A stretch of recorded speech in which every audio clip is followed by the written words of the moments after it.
يلا بينا بقى النهارده يا جماعه هنجرب مطعم جه من لبنان في القاهره وهو ما بقالوش كتير، اسمه بسطرمه مانو. بس مش هجربه لوحدي، هجربه مع افضل صانع محتوى اكل في التيك توك واللي لسه وصل مليون النهارده، هو حبيبي يا عمور يا جماعه، كله يبارك له، وصل مليون على التيك توك النهارده. جايب الترع انا ماشي بيها يا جماعه. باين على مصطفى ولا بس؟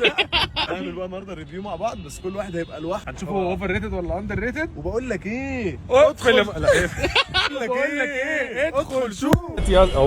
كل واحد ثانيه شايف ان كل واحد لوحده. خلاص يا اسطى، تاخد بقى انت اكلك وانا اخد اكل، واسمع رايك وتسمع رايي عشان نعرف مين. يلا يا مصطفى، يلا بينا. بص بقى احنا افترقنا اهو، وهو بص قاعد هناك ازاي رايح ياكل.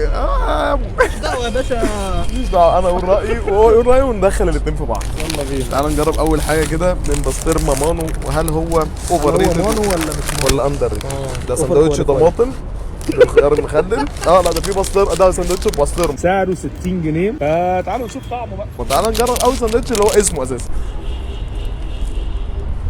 ده ساندوتش مختلف، طعم البسطرمه مختلف عن البسطرمه المصري بتاعتنا، ملحها خفيف، ساندوتش جديد بصراحه، ممكن تجربوه ده هيعجبكم قوي. تعمل سندوتش بسطرمه في البيت هو بالظبط، وقطع عليه بس شويه طماطم وخيار مخلل. اديله كام؟ اديله 5 من 10. ولكن بالنسبه لي البسطرمه المصري لا يعلى عليه. هنخش على اللي بعده. هنشوف بس اهو ساندوتش مغنق اللي هو السجق عندنا، يعني سعره 60 جنيه عليه نفس مكونات البسطرمه بالظبط، هي اللي موجوده هنا بنفس الستايل هو كله. تقريبا نفس الحاجات، بس مغيرين بدل السجق حاطين بسطرمه. عايز بس اوريكم العيش ان هم ايه بيحمصوا العيش جامد قوي، بس خلينا نجرب وندوق كده.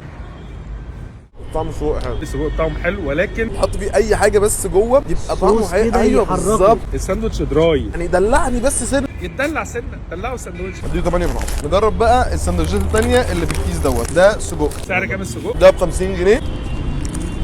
مبدئيا كده بسطرمه مانو بيستخدم العيش اللي هو اللبناني العادي جدا اللي احنا كلنا بنجيبه في البيت. ده بقى اكتر حاجه دراي ممكن تاكلها في حياتك. مملح شويه، لازم اغمس في حاجه، اصل هو مفيش اي حاجه تجري الريق يعني. صراحه ما عجبنيش قوي، يعني اديله 5 من 10. 7 من 10 قوي. تعالى بقى ده شاورما لحمه. هو كميات الحاجه بيحطها كميات؟ لا طحينه يا مصطفى، لقينا طحينه.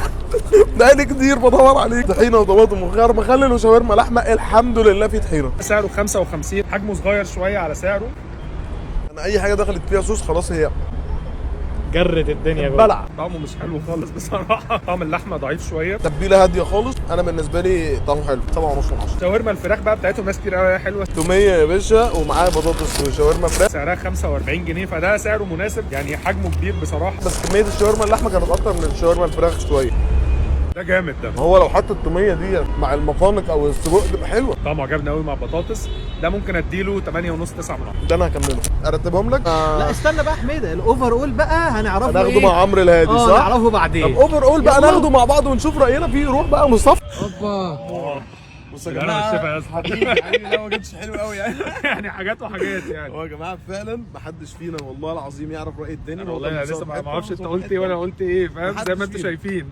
احنا اتجمعنا وقلنا بقى نقول كل واحد عجبه ايه بالظبط وايه اللي ما عجبوش، وانا شايف ان احنا نبدا بعمرو. احلى حاجه بصراحه عندهم هو شاورما فراخ، شاورما الفراخ بتاعتهم طعمها حلو قوي، العيش مع التوميه كل حاجه مظبوطه على قدها. التاني حاجه المقانق، مع انها ناقصه هي ناشفه نشفان، يعني مش حاطين عليها صوص خالص، ده نفس الموضوع برضو. اي حاجه حاجه فاهم، مش عارف ابلع، فاهم؟ محتاج كوبايه ميه جنبها ناشف، بس هي طعمها حلو قوي، يعني هم لو حطوا عليها صوص السجقيه نفسها طعمها حلو. اما بقى السجق نفسه فطعمه وحش قوي، يعني ساندوتش السجق ده انا ممكن احطه في المركز الخامس، احط شاورما اللحمه الثالث، لانه برضو انا بالنسبه لي قلت برضو انت ما سمعتش انا قلت ايه، هتشوف بقى في الايديت بقى مصطفى ودي. ها ساندوتش حلو بس يعني مش زي شاورما اللحمه المصري بتاعتنا، بس في حاجه ناقصه مثلا، محتاج يتدلع شويه هو كده. ناقصه شويه بصل بالزمان مثلا كده ولا حاجه، يتحط مع الساندوتش هيبقى طعمه حلو. بس انا طعم اللحمه نفسه في برضه حاجه مدهونه بس، اه حاجه صوص محطوط، فاهم؟ عايز اكل، عايز ادوق.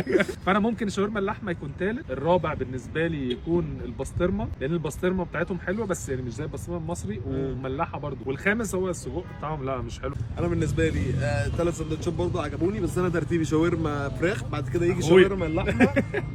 ده فرق ترتيب، انا شاورما لحمه، بعد كده المقانق، لان انا بالنسبه لي الصوص مهم قوي في الساندوتش. يجي بقى اخر سندوتشين والاثنين بالنسبه لي وحشين او مش عاجبني خالص، اللي هو شاورما السجق والبسطرمه. حميده اوفر اول 6 من 10. اوفر اول كام؟ 6 7 من 10. اندر ريتد ولا اوفر ريتد؟ انا شايف ان الناس هي اللي تكتب. اكتبوا انتوا بقى. أيوة. بقول لك ايه، اقفل يا مصطفى.